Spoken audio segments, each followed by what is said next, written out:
Hello and good morning to all you students. 10th class के अंदर JW और NEET के फाउंडेशन में हमारा इलेक्ट्रिसिटी का चैप्टर चल रहा है, जिसके अंदर हम न्यूमेरिकल प्रैक्टिस कर रहे थे प्रीवियसली। और कुछ क्वेश्चंस हमने पिछली बार किए थे, आपको दिए थे मैंने कुछ क्वेश्चंस, और उसके आगे चलते हैं। कुछ और क्वेश्चन है, चलिए। सो रजिस्टिविटी में भी कुछ क्वेश्चन है, रेजिस्टेंस रजिस्टिविटी पे। अब देखिए, मेन जो हमारे क्वेश्चन आते हैं एग्जाम के अंदर, वो एक तो आते हैं सीरीज और पैरेलल कॉम्बिनेशन के ऊपर, एंड सेकंड जो रहता है वो रेजिस्टेंस के फॉर्मूले पे रहता है। रेजिस्टेंस इक्वल टू होता है रो एल बाय ए, ठीक है ना। अब यहाँ पे जो रेजिस्टेंस आर को बोलते हैं रेजिस्टेंस, रो को बोलते हैं रेजिस्टिविटी, एल जो होता है वो लेंथ ऑफ कंडक्टर होता है, ए जो होता है वो क्रॉस सेक्शन का एरिया होता है, ठीक है ना। आपको नॉर्मली बोर्ड के अंदर जो क्वेश्चन देखने को मिलेंगे वो सीधा सीधा लेंथ गिवन होता है और आपको रेडियस दे रखी होगी कंडक्टर की। तो आपको मैक्सिमम केसेस के अंदर, आपको बोर्ड के तरीके से बोलूं तो मैक्सिमम केसेस में आपको क्या मिलेगा, सिंपल सा, कोई बहुत ज्यादा लॉजिक नहीं। जैसे एक कंडक्टर है, इसकी लेंथ एल दे रखी है, उसमें इस तरह से आई करंट फ्लो हो रही है, ठीक है। और आपको बोले कि ये क्रॉस सेक्शन जो एरिया है ना, इसकी जो रेडियस है वो आपको सपोज गिवन हो 2 mm गिवन हो, ठीक है ना, ऐसा कुछ गिवन हो, रेडियस दे रखी आर दे रखी 2 mm is equal to radius. और आपको पूछे इस कंडक्टर का आपको निकालना, एल भी सपोज दे रखी हो 2 मीटर दे रखी हो, और आपको पूछे कि रेजिस्टिविटी आपको दे रखी हो 1.6 × -19 या कुछ भी -11 कर लेते हैं, इस तरह से आपको दे रखा और आपको आर पूछे, तो बहुत सिंपल सा क्वेश्चन। आपको मैक्सिमम क्या करना है, आपको एरिया जो है, एरिया का फॉर्मूला क्या होगा। अब ये चीज आपको क्या दिख रही है, सर्कल की दिख रही है, तो इसका एरिया क्या होता है पाई आर स्क्वायर। पाई की वैल्यू रखेंगे 3.14 इंटू 2 mm करेंगे, ठीक है ना। सो आपके पास में एरिया आ जाएगा यहाँ से, और इस एरिया की वैल्यू यहाँ पुट करेंगे तो आपके पास में रेजिस्टेंस की वैल्यू आ जाएगी। ये बहुत सिंपल तरीके के क्वेश्चन, ज्यादा कोई डिफिकल्ट आपको इसमें नहीं मिलेगी, ठीक है। अब हम बात करें कंपटीशन की, तो कंपटीशन में क्या क्या चीजें बदलेगी वो देखते हैं। सबसे पहली बात तो ये बदलेगी, जो मैं आपको सिखा रहा हूं, वो होती है डायरेक्शन ऑफ करंट एल और ए कैसे क्लैरिफाई करते हैं। दूसरी बात, एक और चीज यहाँ पे मुझे जो नोटिस करवानी वो ये कि आर का एक और फॉर्मूला होता है V बाय आई। अब नॉर्मली फिजिक्स में क्या होता है कि जब भी आपको कोई फॉर्मूला मिलता है, उस फॉर्मूले के अंदर जितनी भी तरह की फिजिकल क्वांटिटी आती है, तो हम हमेशा ये कहते हैं कि भाई वो जो सामने वाली चीज है ना, जो वेरिएबल चीज है, जो फिजिकल क्वांटिटी, वो सामने वाली बाकी चीजों पर डिपेंड करता है। फॉर एग्जाम्पल अगर मैं लूं कोई भी तरीके का एग्जाम्पल ले आप, उन सभी पे वो चीज डिपेंड करती है। लेकिन यहाँ पे आप देखिए कि आर का जो फॉर्मूला होता है V बाय आर आई होता है, लेकिन जो रेजिस्टेंस ऑफ कंडक्टर होता है वो वोल्टेज या करंट पे डिपेंड नहीं करता, ठीक है ना। क्यों नहीं करता, क्योंकि देखिए ओम ने जो बोला ना, ओम ने एग्जैक्टली जो चीज बोली वो ये बोली, ओम ने कहा कि जो V बाय आई का रेशियो जो होता है ना, वो हर एक कंडक्टर के लिए अगर आप लेंथ और एरिया को फिक्स कर दो तो वो कांस्टेंट होता है। अगर आपने इक्वल टेम्परेचर पर आपने लेंथ की, कोई मटेरियल के अंदर कोई चेंजेस नहीं किए और लेंथ और एरिया में कोई मतलब कि चेंजेस नहीं किए, तो उस कंडक्टर का जो V बाय आई का रेशियो है ना, वो कांस्टेंट रहता है। आप उस पर कितना भी ज्यादा वोल्टेज अप्लाई करो, उसके अकॉर्डिंग उसकी आई वेरी करती है, उसके अकॉर्डिंग उसकी आई वेरी करती है, ठीक है ना। तो V और I का रेशियो कांस्टेंट रहता है। इसी कांस्टेंट रेशियो को बाद में क्या बोला, रेजिस्टेंस बोला। तो रेजिस्टेंस जो है ना, वो वोल्टेज या करंट दोनों में किसी पे डिपेंड नहीं करता। रेजिस्टेंस जो डिपेंड करता है वो एक तो डिपेंड करता है रेजिस्टिविटी पे, इसको कहते हैं रो। दूसरा है लेंथ ऑफ द कंडक्टर, जो एल और ए। फोर्थ वाली जो चीज वो डिपेंड करती है वो है टेम्परेचर। टेम्परेचर का आप 11th 12th क्लास में जाकर ढंग से पढ़ेंगे। टेम्परेचर का वेरिएशन थोड़ा बहुत मैं दिखा दूंगा यहाँ पर, लेकिन बहुत ज्यादा डीपली नहीं पढ़ेंगे इसको, ठीक है। चलिए, तो अब ये जो रेजिस्टेंस की मैं बात कर रहा हूँ, इसी के क्वेश्चंस कुछ हम उठाते हैं और देखते हैं कि एरिया के अंदर कुछ बदलाव करता है, लेंथ के अंदर कुछ बदलाव करता है, तो कैसी चीजें बदलती है। चलिए क्वेश्चन नोट कीजिए।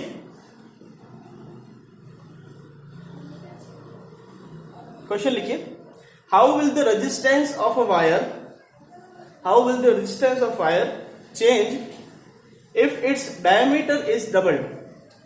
How will the resistance of wire change if its diameter d is doubled, comma its length remaining the same, और लेंथ को रिमेनिंग सेम कहा गया, ठीक है ना। क्वेश्चन के अंदर बोला गया है कि अगर एक रेजिस्टेंस, एक कंडक्टर का वायर जो है, वायर मतलब कंडक्टर, उसका आपने डायमीटर को डबल कर दिया है, उस केस के अंदर उसकी रेजिस्टेंस पे क्या फर्क पड़ेगा, जबकि आपने लेंथ को कांस्टेंट रखा है। तो इस तरह के क्वेश्चंस आपको 1000 तरीके के देखने को मिलेंगे। मैं आपको जो एक सिंपल तरीका सिखा रहा हूं, आप उस पर फोकस करें। देखिए हम क्या करेंगे भाई, देखो हमारे पास में दो कंडीशन है बेटा। फर्स्ट केस, आप एक ही प्रोसीजर फॉलो करें और आप उसमें सुखी रहेंगे। मैं कह रहा हूं आपको, आप फालतू के दूसरे किसी भी तरीके पे ध्यान ना दें। आपको इस तरह के 1000 क्वेश्चन मिलेंगे, कभी लेंथ को 3/4 कर दिया, कभी एरिया को हाफ कर दिया, बहुत सारे तरह के क्वेश्चन मिलेंगे। आपको रेजिस्टेंस हर केस के अंदर बदलेगा। क्यों बदलेगा? क्योंकि रेजिस्टेंस एल और ए पे डिपेंड करता है। आपने लेंथ के अंदर कुछ भी वेरिएशन किया या एरिया के अंदर कुछ भी वेरिएशन किया तो आपका रेजिस्टेंस बदल जाएगा, लेकिन मटेरियल चेंज नहीं किया है तो रेजिस्टिविटी हमेशा कांस्टेंट रहेगी। ठीक है, सो केस फर्स्ट क्या है? केस फर्स्ट के अंदर हम ये माने कि नॉर्मल वायर था भाई, ठीक है ना। नॉर्मल वायर का मतलब क्या सर? नॉर्मल वायर मतलब कि उसकी लेंथ कितनी थी? एल थी। डायमीटर का बोला, इसका डायमीटर क्या होता है? डी था। ठीक है, रेडियस मान लेंगे आर होगी तो रेडियस, और इसकी जो रेजिस्टिविटी थी कंडक्टर की वो मान ली रो है। ठीक है ना, ये तो कांस्टेंट चीज है क्योंकि हमने उसको बदला नहीं है, हमने मटेरियल के अंदर कोई चेंजेस नहीं किए, तो रो बोथ केसेस के लिए क्या सेम है। अब आपको इस केस के अंदर अगर रेजिस्टेंस पूछे तो रेजिस्टेंस क्या होता है? रो एल बाय ए। रो की वैल्यू ऐसे कैसे? एल को मैंने एल मान लिया।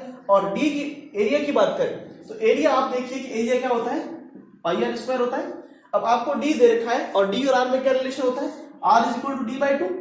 सो आप कैसे लिख लेंगे इसको? Rho is equal to R is equal to rho L by A. अच्छा, आर की जगह मैं डी को रखना चाहूं तो आर और डी के अंदर रिलेशन क्या होता है? R is equal to D by two. कोई दिक्कत नहीं। तो आपने आर की जगह क्या, आप फर्स्ट नॉर्मल कंडीशन के अंदर डायमीटर क्या था? डी था, तो हमने रखा डी बाई टू। कोई दिक्कत नहीं। चलो इस केस के अंदर हम रेजिस्टेंस की वैल्यू निकालते हैं तो कितना आ रहा है? देखो ये आ जाएगा rho L upon pi into में डी का स्क्वायर हो जाएगा और नीचे 2 का स्क्वायर हो जाएगा। तो डी का स्क्वायर तो यही लिखेंगे डी स्क्वायर, और नीचे जो 1/4 है वो ऊपर चला जाएगा। ठीक है ना। सो आपके पास में रेजिस्टेंस जो आएगा वो क्या आ जाएगा? 4 rho L by pi D का स्क्वायर। ये इक्वेशन फर्स्ट है। अब दूसरी बार क्या किया बेटा? दूसरे केस के अंदर ये किया कि इस कंडक्टर का डायमीटर था उसको डबल कर दिया। डायमीटर को डबल करने का मतलब क्या भाई? एरिया जो था, ये डायमीटर मतलब क्रॉस सेक्शन के एरिया को बढ़ाया, मतलब तो मिला कि क्रॉस सेक्शन के एरिया को बढ़ाया। चलो अब क्रॉस सेक्शन के एरिया को कितना कर दिया? डबल कर दिया है डायमीटर को। अब जो डायमीटर है पहले का डबल है, तो अगर पहले डी था तो डायमीटर कितना है? 2d। कोई दिक्कत की बात तो नहीं बेटा, ठीक है ना। और बोला है कि लेंथ के अंदर कोई छिड़कानी नहीं की, तो लेंथ कितनी है? l। सिंपल। और मटेरियल की रेजिस्टिविटी भी चेंज नहीं की है, तो मटेरियल चेंज नहीं किया तो रेजिस्टिविटी चेंज नहीं होगी, वो क्या आ जाएगी? रो। चलिए इस केस के अंदर मैं R2 निकालता हूं, उसको R1 मान लेते हैं। अब मैं इस केस के अंदर R2 निकालते हैं। R2 की बात करें तो रेजिस्टेंस इस केस के अंदर क्या हो जाएगा? रो। इन सभी को हम L1 L2 मान लेते हैं ताकि हमारी चीजें आसान हो जाए। लेकिन लेंथ को तो सेम बोला है तो लेंथ को हम चेंज नहीं करते, और एरिया को हम A1 और A2 मान लेते हैं, ठीक है ना, ताकि हमारा ठीक रहे। अपॉन में A2, ठीक है। चेंज तो क्या हो रहा है? एरिया ही हो रहा है। अब देखिए रो एल, अब जो एरिया है, एरिया क्या होगा? Pi D square, pi into D by two square. ये तो नॉर्मली एरिया होता है, लेकिन हमको डी की जगह भी कितना गिवन है? डायमीटर जो है वो डबल हो गया है, तो एरिया क्या हो जाएगा? Pi L upon D into में 2d बाई 2 का होल स्क्वायर। पहले एरिया क्या था? डी था, डी, और अब डायमीटर क्या हो गया? 2d हो गया। सो R2 की आप बात करें तो rho L by pi into 2d का स्क्वायर, मतलब ये तो d 2 से 2 कैंसिल आउट हो जाएगा, तो आपको क्या मिलेगा? D square. सिंपल सा, ये इक्वेशन आपका 2 हो जाएगा। कोई दिक्कत नहीं, नोट कर लीजिए यहां तक।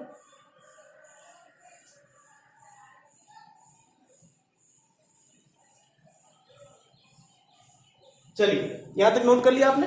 मैं इधर वाला इरेज कर लेता हूं इतना सा पार्ट। अब इक्वेशन 1 हमारे पास में, इक्वेशन 2 हमारे पास में है।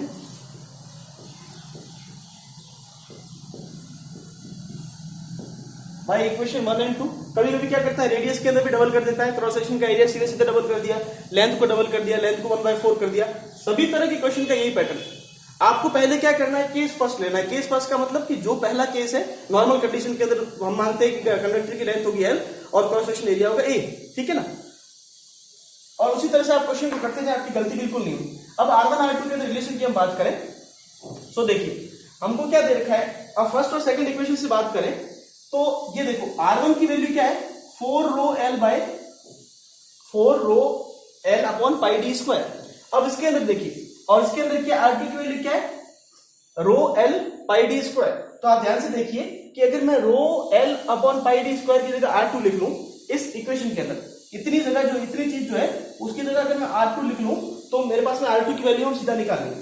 सो R1 इज इक्वल टू क्या हो जाएगा? 4 ऑफ R2। सो R2 की वैल्यू हमारे पास में क्या आ जाएगी, R1/4। मतलब कि अगर आपने कंडक्टर के एरिया मतलब इसकी जो डायमीटर को डबल कर दिया तो एरिया उसके रेजिस्टेंस पे क्या फर्क पड़ेगा, रेजिस्टेंस पहले वाले रेजिस्टेंस का 1/4 हो जाएगा, 1/4 टाइम डिक्रीज हो जाएगा। बात समझ में आई, कोई ज्यादा दिक्कत नहीं, ठीक है ना, नोट कर लीजिए इसको। इस तरह की बहुत सारे क्वेश्चन करेंगे धीरे धीरे, आप पहले इसको नोट कर लें।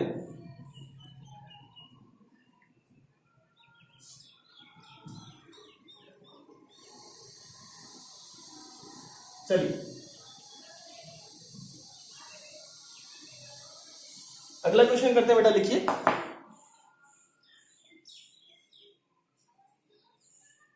सिंपल सा क्वेश्चन है।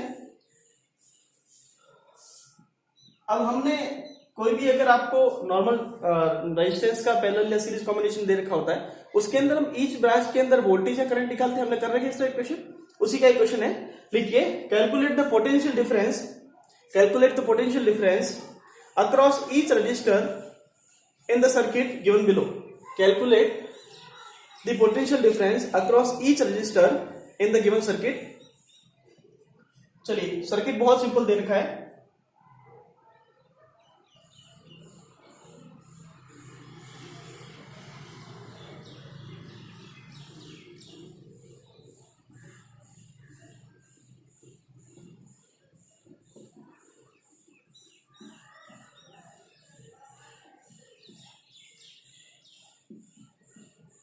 चलिए डायग्राम ड्रॉ कर लीजिए। इस डायग्राम के अंदर आपको ईच रेजिस्टेंस के अंदर वोल्टेज बताना है, मतलब कि पोटेंशियल ड्रॉप कितना होगा बताना है, ठीक है ना। चलिए स्टार्ट करते हैं। बहुत ही आसान क्वेश्चन, ज्यादा कुछ डिफिकल्ट नहीं है। अब देखिए, पहले तो आप समझिए चीज को कि ये बैटरी लगी है। बैटरी जो होता है एनर्जी सोर्स होता है, बैटरी को बोलते हैं एनर्जी सोर्स। मतलब इसके पास में 5 वोल्टेज की एनर्जी अगर है तो ये 5 वोल्टेज इन तीनों में डिस्ट्रीब्यूट करेगा। क्यों डिस्ट्रीब्यूट करेगा, क्योंकि ये सीरीज के अंदर लगे। अगर ये तीनों पैरेलल में होते तो इन तीनों पे कितना लगता, 5 वोल्ट लगता। लेकिन ये सीरीज में लगे तो बैटरी क्या करेगी, इसको कुछ एनर्जी देगी, कुछ वोल्टेज को देगी, कुछ वोल्टेज को, कुछ इसको देगी, लेकिन तीनों का सम कितना आएगा, 5 वोल्ट का आएगा। दूसरी बात, ये सीरीज कॉम्बिनेशन है, इसके अंदर सभी के अंदर करंट क्या रहेगी, इक्वल रहेगी, ठीक है। सो हमको अगर ईच के अंदर रेजिस्टेंस वोल्टेज निकालना, मैं मान लेता हूं कि इस 4 ओम के रेजिस्टेंस के ऊपर जो वोल्टेज ड्रॉप आया, वोल्टेज ड्रॉप मतलब कि इसके अक्रॉस पोटेंशियल डिफरेंस, अभी एक ही चीज है, ठीक है ना। वो कितना आया, V1 आया। इस 6 ओम के रेजिस्टेंस के अक्रॉस जो वोल्टेज ड्रॉप आया वो कितना आया, V2 आया। और इस लास्ट वाले की जो अक्रॉस वोल्टेज ड्रॉप आया वो V3 आया। And V1, V2 and V3 is equal to क्या हो जाएगा, V हो जाएगा, विच इज 5 वोल्ट, ठीक है। कोई ज्यादा दिक्कत की बात नहीं। चलिए, अब हमको अगर इंडिविजुअल वोल्टेज के अंदर सपोज मुझे V1 निकालना है, तो किसी भी चीज के लिए V का फॉर्मूला क्या होता है, I इंटू R। भाई इस रेजिस्टेंस के अंदर अगर मुझे वोल्टेज निकालना है तो मैं क्या करूंगा, इसके ऊपर जो रेजिस्टेंस है इनटू इसके अंदर जो करंट फ्लो हो रही है, दोनों को मल्टीप्लाई कर दूंगा तो उसके अक्रॉस वोल्टेज आ जाएगा। लेकिन इसके अंदर करंट कितनी फ्लो हो रही है हमको पता नहीं है। सो फर्स्ट हम कैलकुलेट करेंगे करंट I, सही। अब I को कैलकुलेट करने से पहले हमको क्या कैलकुलेट करना पड़ेगा, इस पूरे सर्किट का इक्विवेलेंट रेजिस्टेंस। तो सबसे पहले हम फाइंड करेंगे R इक्विवेलेंट। अब बच्चा जानता है कि तीनों रेजिस्टर सीरीज में लगे हैं, तो क्या हो जाएगा, सीधा R1 plus R2 plus R3।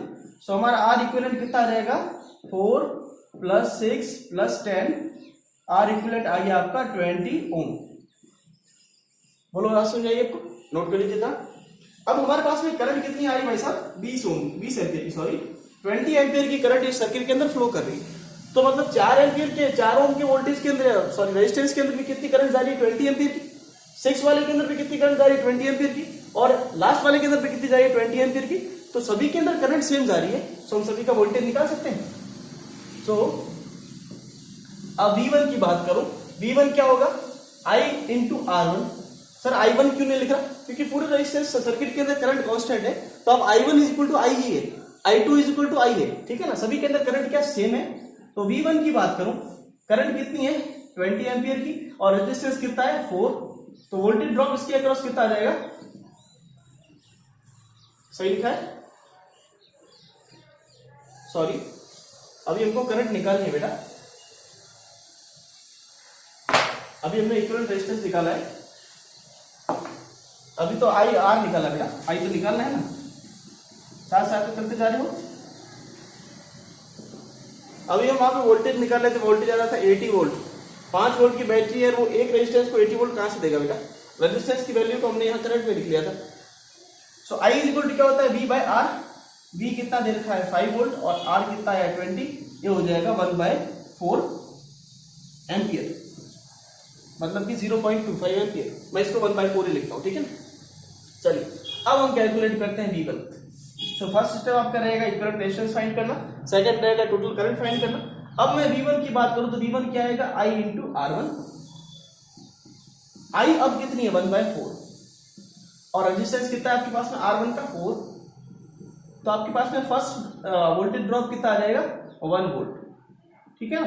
तो पहले रेजिस्टेंस के ऊपर वोल्टेज ड्रॉप कितना आ गया 1 वोल्ट। इसी तरह से दूसरे रेजिस्टेंस के ऊपर वोल्टेज ड्रॉप की बात करें तो V2 की अगर मैं बात करूं कितना आ जाएगा I इंटू R2। I कितना है 1/4 इंटू में 6, ये कितना आ जाएगा 3/2, तो वोल्टेज कितना आ जाएगा 1.5 वोल्ट, ठीक है ना।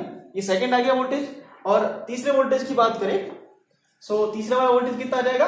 अब आपके पास कॉमन सेंस भी हो सकता है कि थर्ड वाला वोल्टेज भाई एक के ऊपर 1 वोल्ट का जा रहा है, दूसरे पे 1.5 का जा रहा है, तो लास्ट वाले पे कितना जाएगा 2.5 का, क्योंकि वोल्टेज कितना टोटल 5 है ना। तो इन दोनों को अगर 2.5 मिल गया तो पीछे वाले कितना मिलेगा 2.5। और प्रूफ भी कर लेते हैं V3 is equal to I into R3। तो V3 की बात करूं I कितना है 1/4 इंटू R कितना है 10, तो आपको V3 कितना मिल जाएगा 2.5 वोल्ट, ठीक है ना। सो ईच रेजिस्टेंस के क्रॉस वोल्टेज ड्रॉप आ गया, नोट कर लीजिए इसको। बहुत ही आसान क्वेश्चन, लेकिन ऐसे क्वेश्चन भी आप लोग किया करें ताकि काफी बच्चों को नहीं आते, सो प्रैक्टिस करें।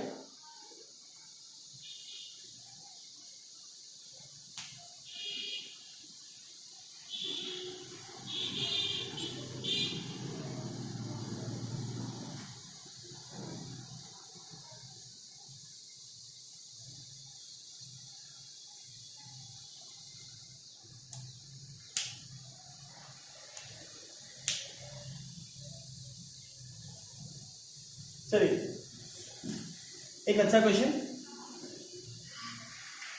और ट्राई करते हैं। लिखिए बेटा question, 3 identical bulbs are connected in parallel with a battery. 3 identical bulbs are connected in parallel with a battery, full stop. 3 identical bulbs are connected in parallel with a battery. Total current drawn from the battery is 6 ampere. थोड़ा misprint है question में, आपको current कितनी दे रखी है 6 ampere की total current दे रखी है। Total current drawn from the battery is 6 ampere. If one of the bulb gets fused, एक बल्ब उड़ गया, what will be the total current drawn from the battery. अब उस बैटरी से टोटल करंट कितनी ड्रॉन होगी, ठीक है ना। करें स्टार्ट। चलिए बहुत सिंपल, ज्यादा कुछ नहीं इस क्वेश्चन के अंदर, लेकिन आपने इस तरह के क्वेश्चन नहीं किए इसलिए हम लोग करते हैं। भाई फर्स्ट केस ये है कि सिंपल से 3 बल्ब, जो आइडेंटिकल का मतलब होता है एक जैसे 3 बल्ब पैरेलल के अंदर लगे, ठीक है ना। तो बल्ब का सिंबल जो सिंपल सा होता है वो ये होता है। आप बल्ब को नॉर्मल रेजिस्टेंस भी बना सकते हैं, कोई ज्यादा इश्यू की बात नहीं है। अब ये 3 बल्ब जो है वो किसी एक बैटरी सोर्स से लगे हुए हैं पैरेलल के अंदर, ठीक है। दिख रहा है पैरेलल कॉम्बिनेशन सभी को। अब बैटरी का ना तो हमको वोल्टेज दिया है, ना हमको बल्ब का रेजिस्टेंस दिया है, नहीं दिया तो हम मान लेंगे R1 R2 एंड R3 और बैटरी का वोल्टेज मान लिया P, ठीक है ना। ये फर्स्ट केस है हमारा।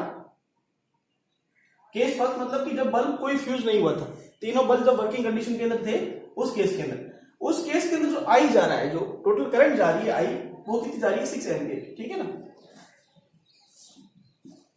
अब दूसरा केस क्या कर दिया, दूसरा केस ये बोल रहा है, केस सेकंड के अंदर बोल रहा है कि कोई भी एक लट्टू इसमें से फ्यूज हो गया, ठीक है ना। पैरेलल के अंदर कोई भी एक डिवाइस अगर फ्यूज होता है तो पैरेलल का बेनिफिट यही है कि वो रुकता नहीं। मतलब अगर सीरीज के अंदर सपोज तीनों लट्टू सीरीज में लगे होते बल्ब, तो कोई भी एक फ्यूज होगा तो पूरा सर्किट क्या हो जाएगा, ओपन हो जाएगा, ठीक है ना। लेकिन तीनों पैरेलल में लगे तो कोई भी एक सपोज फ्यूज हो गया। फ्यूज होने का मतलब क्या है, फ्यूज होने का मतलब है कि वहां से सर्किट जो है वो ओपन हो गया। सपोज आप मानिए कि ये बीच वाला बल्ब जो है ना, सेकंड वाला, ये बल्ब फ्यूज हो गया, ठीक है ना। तो फ्यूज हो गया तो हम क्या करेंगे, हम दिखाएंगे क्या सर्किट के अंदर। देखो फर्स्ट वाला बल्ब जो है वो वर्किंग कंडीशन के अंदर है, सेकंड वाला बल्ब फ्यूज हो गया तो मैं इसको उस तरह से ओपन दिखा देता हूँ, ठीक है ना। फ्यूज हो गया मतलब एक तरह समझिए आप सर्किट में नहीं है वो, उसका सर्किट में कोई कॉन्ट्रीब्यूशन नहीं है, ठीक है ना। और लास्ट वाला जो बल्ब है उसको मैंने ऐसे दिखा दिया, बाकी कोई चीज चेंज नहीं हुई, ठीक है। अब जो ये पूछ रहा है आई जो होगी वो सर्किट से कितनी होगी, ये इसने पूछा है। भाई आई क्यों चेंज होगी, क्योंकि आप देखिए इक्विवेलेंट रेजिस्टेंस के अंदर फर्क पड़ रहा है। भाई इक्विवेलेंट रेजिस्टेंस के अंदर फर्क पड़ रहा है कि नहीं पड़ रहा है। हम मान लेते हैं तीनों आइडेंटिकल बल्ब थे ना, तो हम रेजिस्टेंस को तीनों इक्वल मान लेते हैं। आइडेंटिकल बल्ब बोला था ना, तो रेजिस्टेंस को तीनों इक्वल मानते हैं कि आर होगा। अब देखिए ये दोनों केस है, दोनों केस के में से एक में आपको करंट दे रखी है, दूसरे में आपको करंट निकालनी है। इज इट क्लियर, ठीक है। चलिए बात करते हैं। सबसे पहले बात करेंगे इक्विवेलेंट रेजिस्टेंस की। तो इक्विवेलेंट रेजिस्टेंस जब आप निकालेंगे, कैसे निकालेंगे, तीनों पैरेलल के अंदर कैसे निकालेंगे, 1/R1 इज इक्वल टू, तो 1/R equivalent is equal to 1/R plus 1/R plus 1/R। और मैंने आपको सिखाया भी था कि तीन अगर इक्विवेलेंट रेजिस्टेंस लगे होते हैं तो हम कैसे निकालते हैं, R/3 करते हैं सीधा सीधा, ठीक है ना। तो इक्विवेलेंट रेजिस्टेंस आपका कितना आ जाएगा, R/3। बोलिए सही है, ठीक है। अब इक्विवेलेंट रेजिस्टेंस आपका R/3 आ गया और वोल्टेज आपके पास में कितना है, V है, और आपको 6 एम्पीयर की बैटरी आपको लगा रखी, तो आप यहां से वोल्टेज निकाल सकते हैं। पहले यहां तक नोट कीजिए।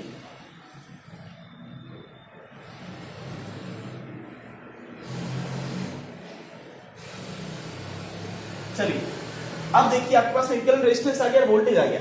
तो हम अगर बात करें कि वोल्टेज का फॉर्मूला क्या होता है, I इंटू आर, ठीक है। अब I इंटू आर में वोल्टेज का फॉर्मूला होता है, वोल्टेज आपको दे रखा है V, I की बात करें, I आ रहा है 6 एम्पीयर का, रेजिस्टेंस कितना आ रहा है, R/3, ठीक है ना। इक्विवेलेंट रेजिस्टेंस कितना है, R/3, सही। तो आप यहां से देखिए तो ये हो गया 2, तो आपके पास में V इज इक्वल टू कितना आ रहा है, 2R, या फिर ऐसे बोले कि V इंटू आर कितना आ रहा है, V/R कितना आ रहा है, 2R। आपके पास में V/R का रेशियो कितना आ रहा है, 2R है। अब V/R का रेशियो क्या होता है, I होता है करंट, तो आप ऐसे कह सकते हैं कि V is equal to 2R, ये आपकी वैल्यू आ रही है। अब दूसरे केस के अंदर अगर हम बात करें, अब V/I का रेशियो हम हमेशा क्या करते हैं, जैसे ओम्स का लॉ है उसमें क्या कहा जाता है, V/I का रेशियो जो है वो कांस्टेंट रहना चाहिए, ठीक है ना। और V/R का रेशियो बोले करंट के लिए कांस्टेंट रहेगा, तो यहां से अगर वोल्टेज कितना आ रहा है, 2R, तो दूसरे केस के अंदर भी वोल्टेज तो V रह रहा है, वो भी कितना आना चाहिए, 2R, ठीक है ना, इक्विवेलेंट होनी चाहिए। अब इस केस के अंदर मैं बोलूं R इक्विवेलेंट रेजिस्टेंस, अब R इक्विवेलेंट सेकंड बताएगा कोई, 3 रेजिस्टेंस थे, 3 में से एक तो चला गया, तो सर्किट में नहीं है आप, तो रेजिस्टेंस 2 ही बचे ना, तो जो सर्किट में काम आते हैं रेजिस्टेंस उन्हीं को हम काम में लेते हैं। तो कितना हो जाएगा, 2 रेजिस्टेंस है तो R/2, सो R इक्विवेलेंट यहां से कितना आया, R/2, ठीक है। अब यहां से अब वोल्टेज की बात करें, वोल्टेज इज इक्वल टू क्या होता है, I इंटू आर। अब यहां से करंट की बात कीजिए, करंट कितनी आ रही है, V/R। अच्छा V कितना है, V के तरीके से R कितना आ रहा है, R/2, 2R, ठीक है, नोट कीजिए यहां तक।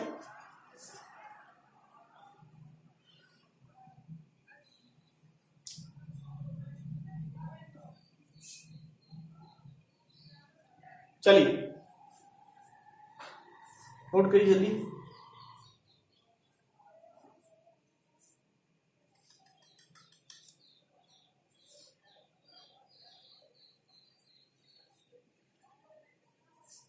कर लिया नोट। अब देखिए, अब इक्वेशन 1 से हमारे पास में फर्स्ट वाला, ये वाला इरेज कर लेता हूं, इधर वाला पार्ट।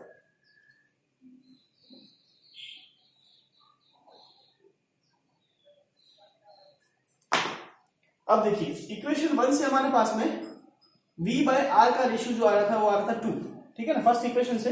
इक्वेशन फर्स्ट के अंदर ये क्या है, एम्पियर के अंदर करंट है इसलिए, और सेकंड वाली जो हमारी इक्वेशन आई है उस इक्वेशन के अंदर V/R का रेशियो अगर आप देखें तो कितना आ रहा है, 1/2 एम्पियर, ठीक है ना। V/R का यहां से आपका, तो ये आपको मिल रही I डैश, ये मैं मान लेता हूं I1, और ये करंट कितनी, I2 करंट है, ठीक है ना।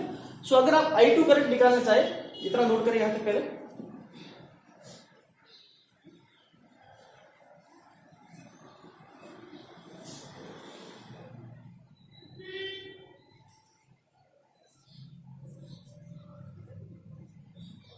इधर वाला इरेज कर लेता हूं। अब देखिए फर्स्ट वाले केस और सेकंड वाले केस के अंदर हमको फर्स्ट वाले केस से मिला कि भाई I is equal to, I1 is equal to हमने निकाला V/R, और जो कि कितना आ रहा था 2 एम्पियर, ठीक है। अब सेकंड वाले केस से जो हमको I2 मिल रहा है, I2 की वैल्यू कितनी मिल रही है, 2V/R, ठीक है। अब सेकंड वाले केस से I2 हमको मिल रहा है 2V/R, ये दो इक्वेशन हमारे पास में है। हमको अगर I2 निकालना है तो हम फर्स्ट वाली इक्वेशन से V/R की वैल्यू पुट कर लें, तो बाय इक्वेशन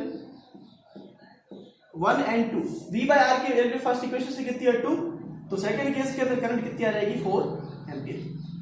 ठीक है, सिंपल, नोट कर लीजिए।